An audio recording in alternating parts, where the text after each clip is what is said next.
This summer, experience one of the greatest stories ever told. Homer's The Odyssey. A new audiobook narrated in the voice of Sir Michael Caine, only on 11 Reader. Long before the world had maps, the greatest warriors of Greece sailed across the sea to a city called Troy. This is the story of one of those soldiers. His name is Odysseus, king of a small rocky island called Ithaca. When our story begins, he has been gone from home for nearly 20 years. His wife, Penelope, waits in their palace, surrounded by suitors.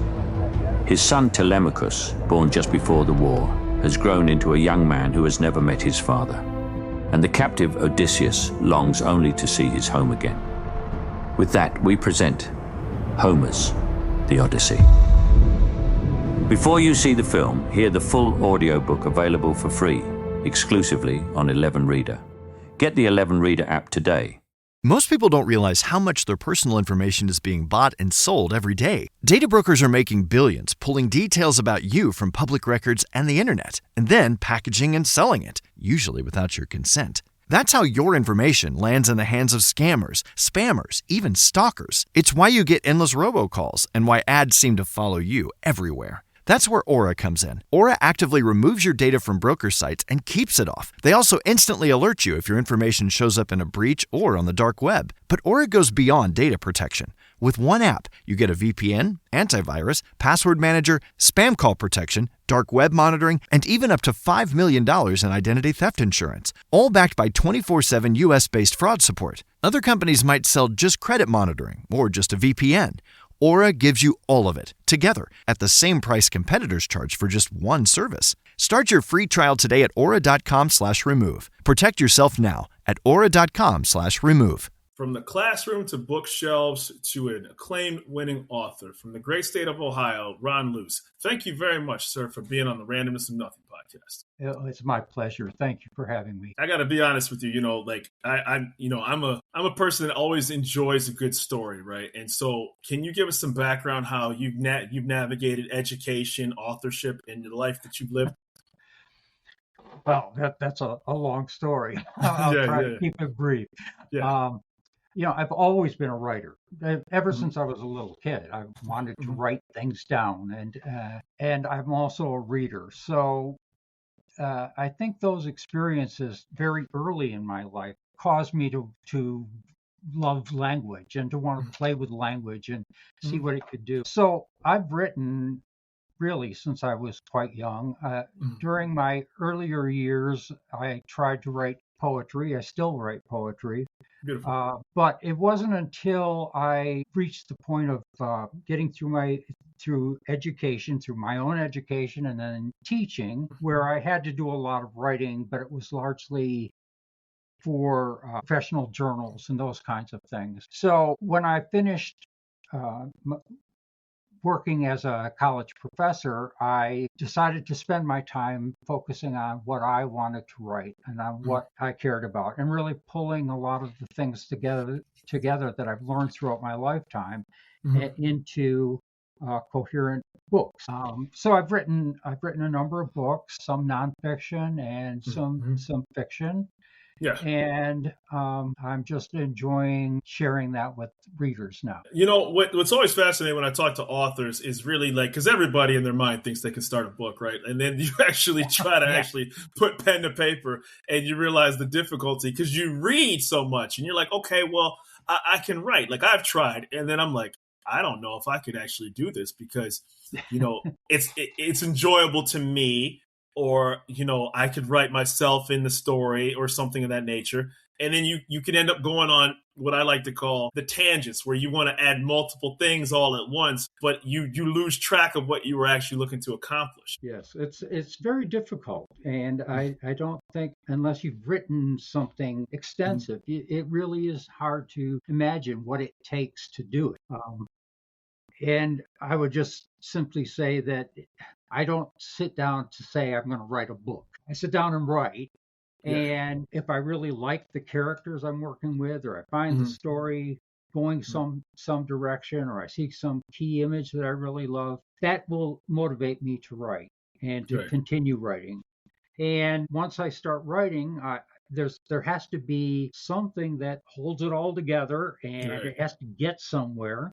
And that's the fun of it. The real work is in the rewriting. When you get the draft out, you get all that stuff, like you say, the tangents and Yeah. the crazy Yeah. stuff sometimes, and Yeah. and it feels good while you're writing it, but then you come back to it and say, okay, I'm going to stick this in somebody's face. Oh my I'm going gosh. Yeah. I'm going to ask Yeah. somebody to read this, Oh my and God. are they Yeah. going to be able to read it? Without question. Without If question. I can't make it meaningful to the reader, what have I accomplished?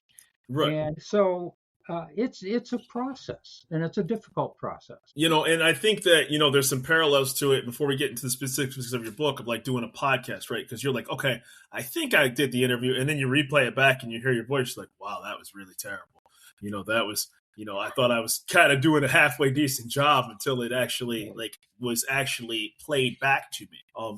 We'll get into the details of your books, but one I was fascinated about just off when I was looking you up is the Millfield mine disaster of 1930, which I'd never heard of.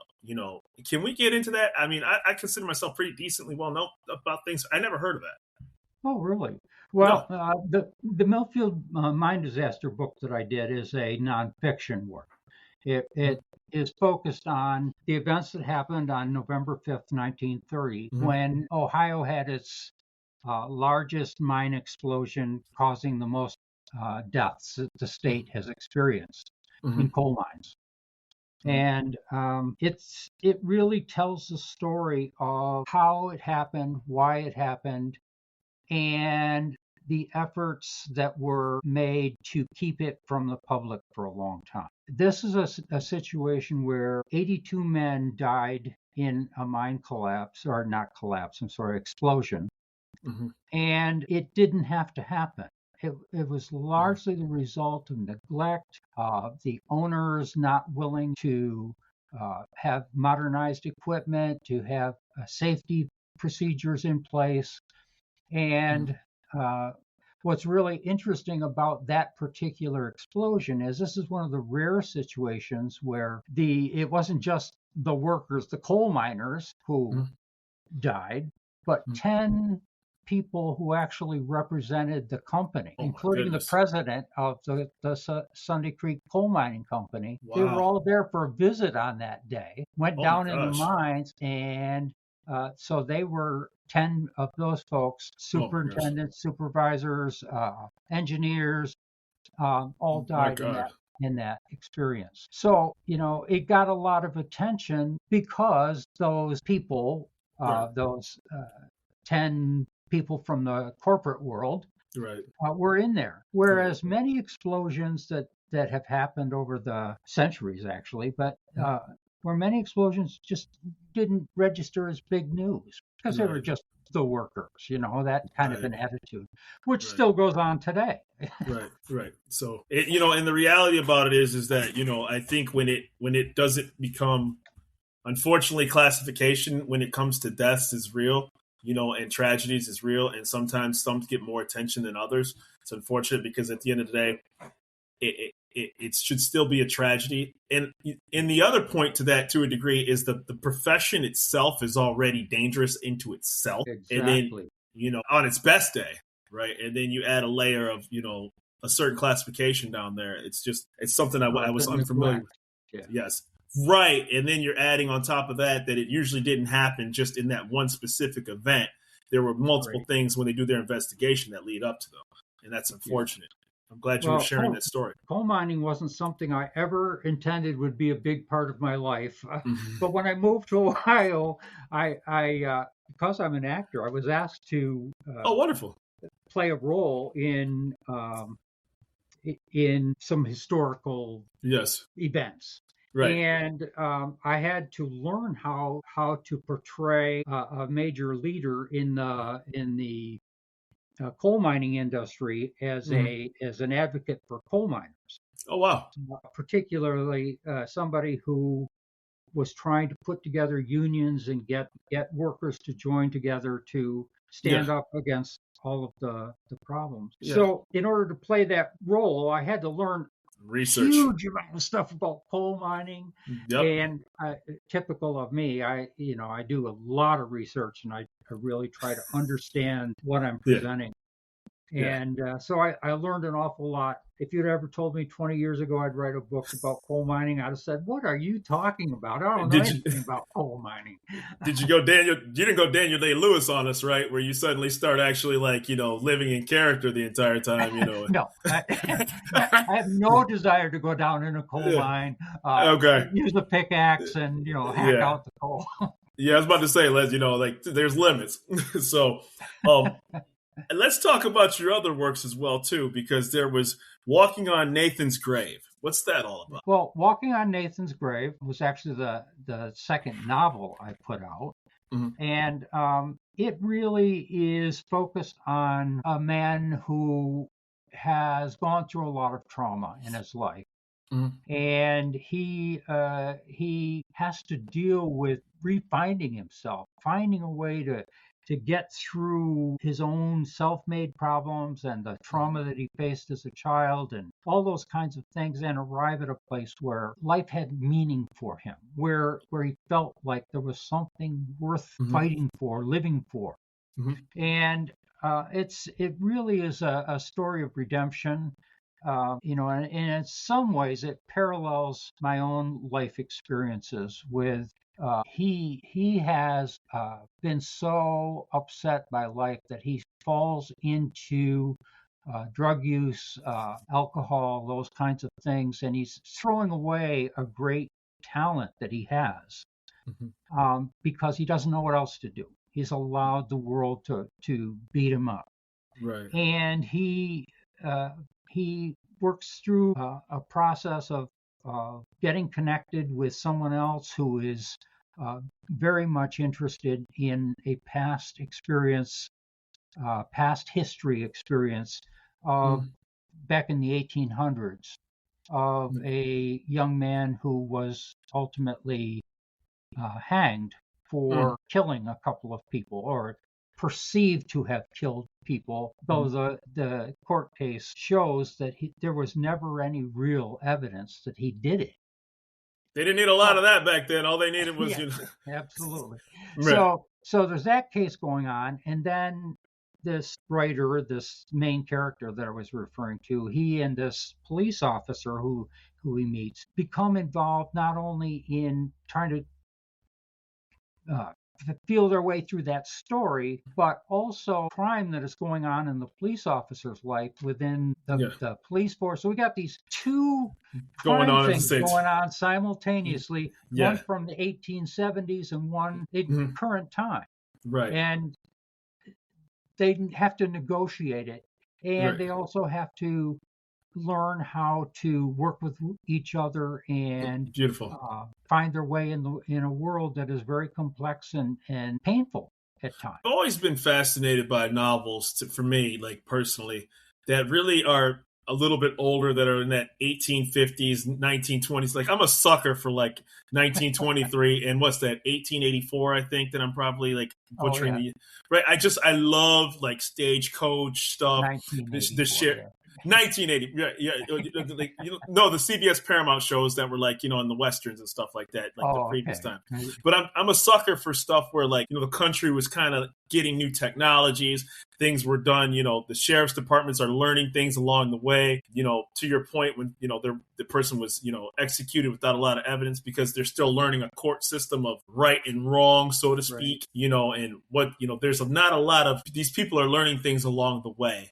And ultimately, I love capturing eras like that because there's something pure that when technology was in its infancy, people had to talk and write and walk up and talk to people. And things aren't serialized like they are now. Right. And, that's one of the things that I also appreciate. One of my, I shouldn't say one, all of my works really deal with those human interactions, talking to one another, finding ways to solve problems, very little use of technology. Yes. I'm certainly not into the whole concept of magic and all that sort of stuff. I'm interested in how people really interact with each other and get through their lives. Absolutely. And make a difference. Absolutely. Did you now? How many other books have you published so far? Right, because I saw Walking on Nathan's Grave, and I saw one of also your aspects is you want to challenge the reader. It's not good enough for them just to, oh, I was entertained. You really make a point of emphasis to say, did this, push you to a new level of your own personal level, and that's important. Yes. Well, thank you for noticing that. Yeah. Yeah. I think I have a very strong sense of literature Mhm. as something other than just telling a story. Right. I think there are lots of good things out there for entertainment. Hmm. That's wonderful. I have no problems with people publishing books that are entertaining and make people feel good. But I think of literature as something deeper than that. I Yeah. think good literature Mhm. causes readers to have to react, to reflect on, Mhm. who am I? Yeah. I'm living on this planet for X number of years. What difference do I make?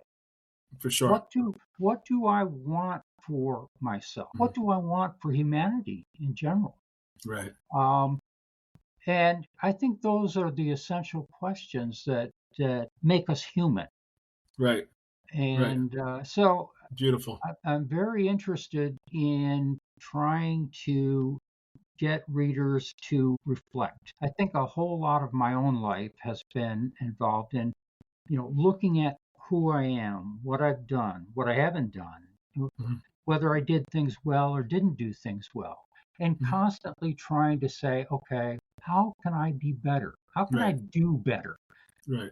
Um, Long before the world had maps, the greatest warriors of Greece sailed to a city called Troy.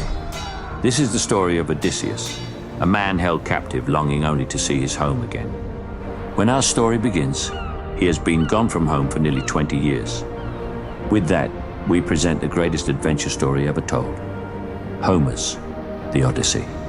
Listen to the audiobook narrated by Sir Michael Caine and available for free exclusively on 11 Reader.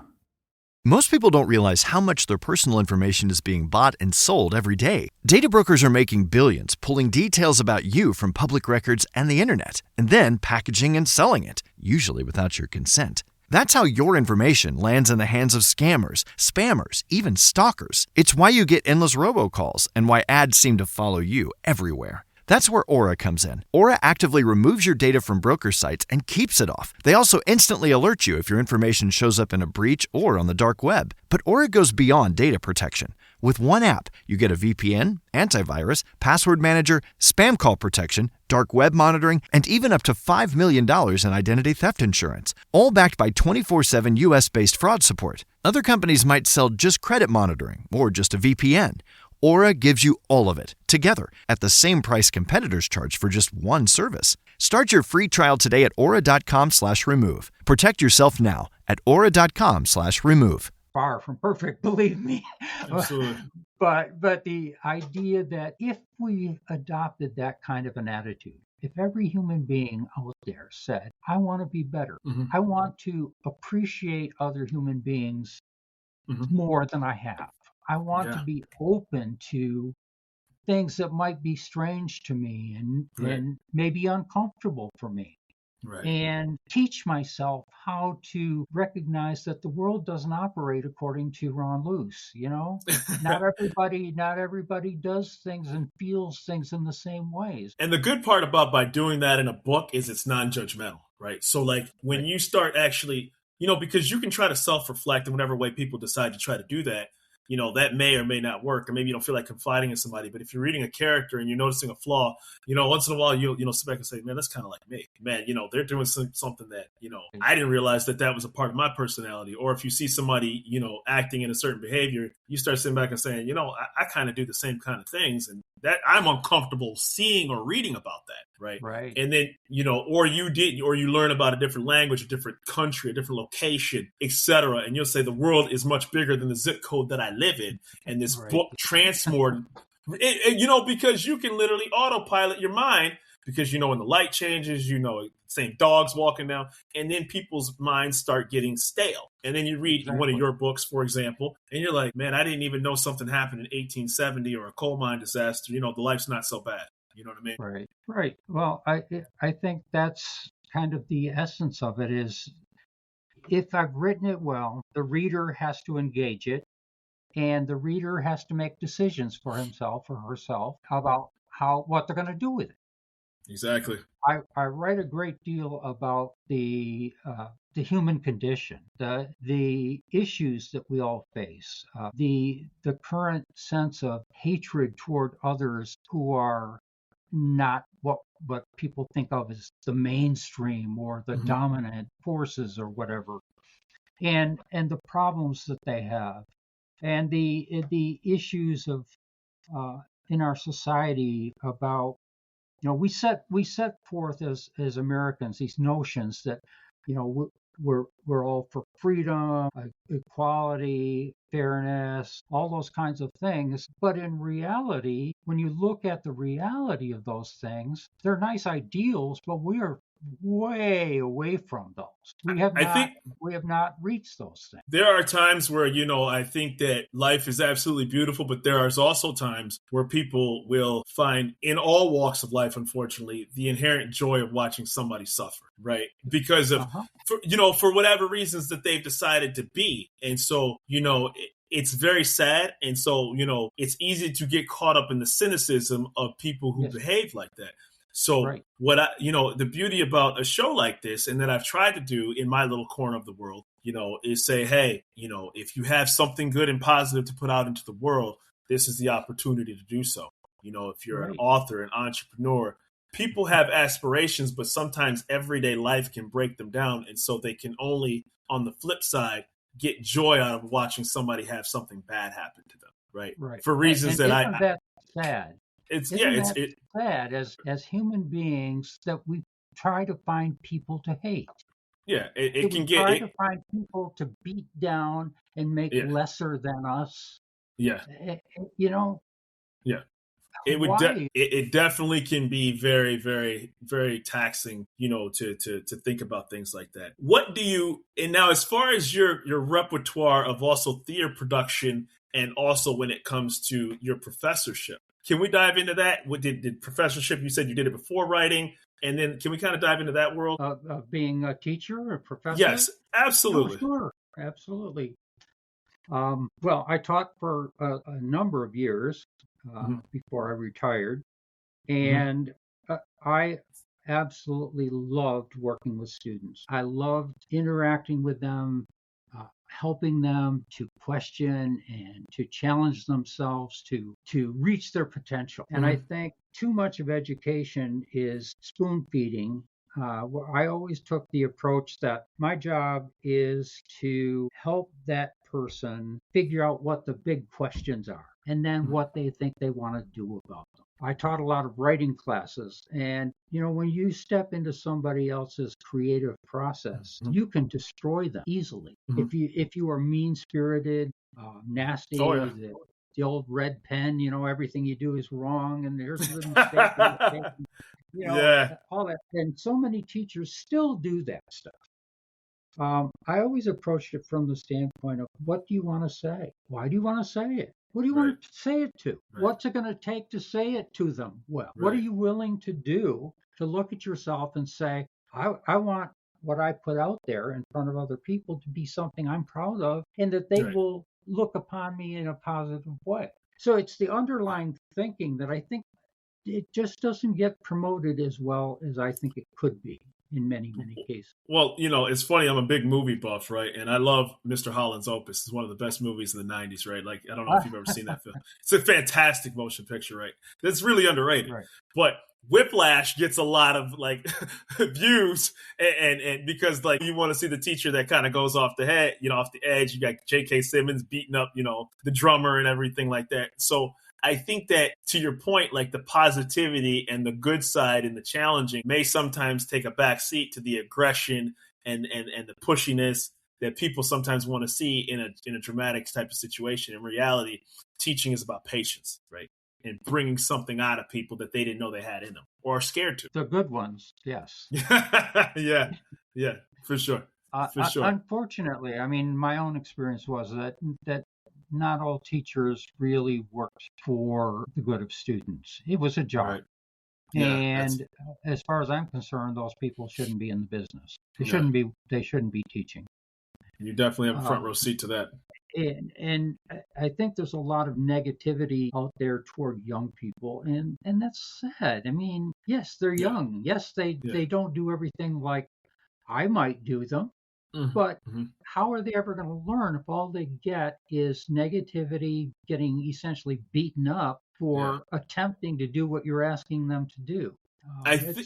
It's a mindset, and I think that's Yeah. the same mindset that plays out in my vision of creating meaningful writing. I have to ask you this as an author because it's always fascinating to me when people write books. What do you feel about the use of artificial intelligence now when it comes to authorship? Because the reality about it is that is it beneficial to authorship? Is it kind of, I don't want to say degrading, or is it like, well, I put in the work of writing drafts and now all of a sudden somebody can technically write a book in 5 minutes, so to speak. So, or is it a tool for you? Well, I haven't really read enough materials written in AI except for form letters and documents that people throw out there. Yeah. For the most part, it feels very phony to me. Mm-hmm. A machine cannot produce the thought that a human being can, and the nuance that our voices have, and our gestures, and our sense of really portraying underlying messages. I think it's very good at sorting out kind of key phrases and putting them in complete sentences and those kinds of things. Structure. Yeah. I mean, picking on grammar, fixing up things like that. But to my mind, it's boring reading. What little I've read of it, is just boring. It's it's kind of like when teachers focus on the idea of grammar, punctuation, and spelling. That's writing. No, that's not writing. That's just the surface level stuff that human emotion makes it acceptable to the audience. Right. So far, I haven't seen anything from AI that has the depth and the ability to convey the nuance that I think really good literature does. That's understandable. And it's coming from a perspective of somebody who's, written several books and knows that if a character has a certain feeling, or if a person turns their head a certain way, an eyebrow gets raised, or you can see some level of emotion come out of somebody, it can't mimic that particular subset of behaviors out of a human being, right? And that's very important, because sometimes you have to sit back and say leather jacket, cigarette, pen to paper, like those little things. Right. And that has to come from somebody. That has to come from a human being who sees those details and sees that when you say something like he pulled out a cigarette and put it to his lips, that there's a whole lot going on underneath that. Right. In many cases. Right. So I just don't want to believe that machines can write as well as human beings. If they can, we're doomed. What is the point of being a human being if machines can do everything that we do better than we do it? I love talking to people. I love people who produce original work, right? And I love people who put their heart and soul into things, right? And so, it's the experience of opening up that paperback with the signature of the author inside of it, the foreword, right? Hearing the reviews, and then knowing that you put pen to paper and then made those edits after edits, and then you kept yourself laid up at night, or you watched right, or you watch the documentary, because there's also another component that people don't really understand. If you're writing historical fiction, the average person may be like, that was really cool. The historian is going to be like, Ron, you botched that because I'm a professor of history, and that typewriter didn't exist in the back. You're like, oh shoot. Oh yeah. And there are those people out there. Oh, absolutely. And I don't think that's a bad thing. I mean, no. I think an author has an obligation to make sure that what he or she is saying is accurate. Absolutely. I don't mean accurate in terms of a story. Stories are made up. Right. But, if I throw a computer into 1850, somebody's going to say, wow, wait, what's going on there? Yeah, I mean, and same thing with language. Language is changing all the time. Right. And I hear things now, words that phrases that young people say, and I go, "What on earth are you talking about?" And then I throw out something that was common for me when I was, a young person, and they're asking, "What on earth are you talking about?" Well, Yeah, that requires you have to help people understand what the time frame is and what fits with that time. for the younger listeners out there, if you're talking to somebody older, they did look like you at one point. So just so you know, they didn't, and I say that respectfully, Believe it right? or Like, not, like, we actually right, yeah, did. yeah. Yeah, just so people are aware, right? Like you're talking to whatever age somebody is, not just Ron on this show. They did look like you at one point, right? Absolutely. And they didn't. Yeah, So actually even had hair. I always ask this because I think that you certainly don't need me to get your name out there, but for the purpose of this show, what other works have you had, and where can people find Ron Luce? Well, my 3 novels that are currently out, you've mentioned. Pie in the Sky and Other Illusions We Live With, Once Upon a Waning Star, and Walking on Nathan's Grave. I have also written 2 nonfiction books, largely dealing with local history. The Millfield Mine Disaster, Athens County, Ohio. And I have written a number of articles, stories, poems, things that have been published, many articles about the art of teaching and that sort of thing, which are published in professional journals. Okay. But if anybody wants to see more information about any of my books, I have a website, which is www.rluce.net.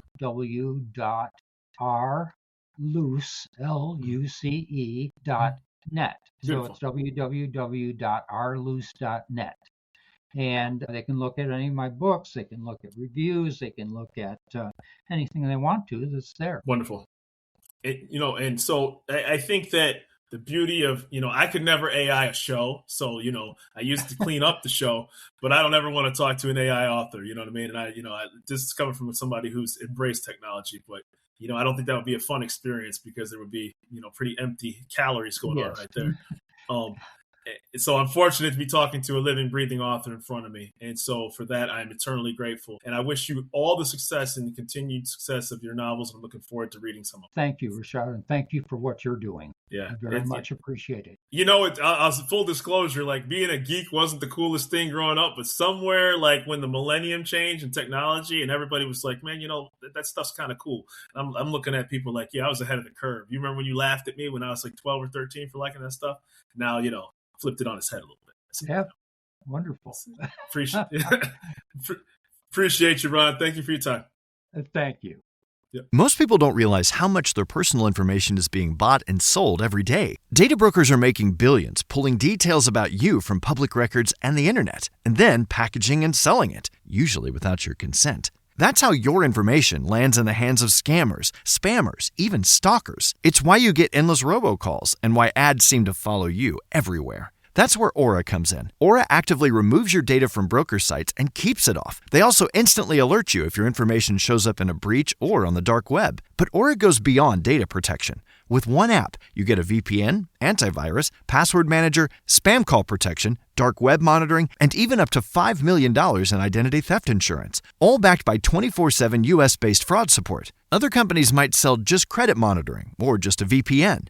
Aura gives you all of it, together, at the same price competitors charge for just one service. Start your free trial today at aura.com/remove. Protect yourself now at aura.com/remove.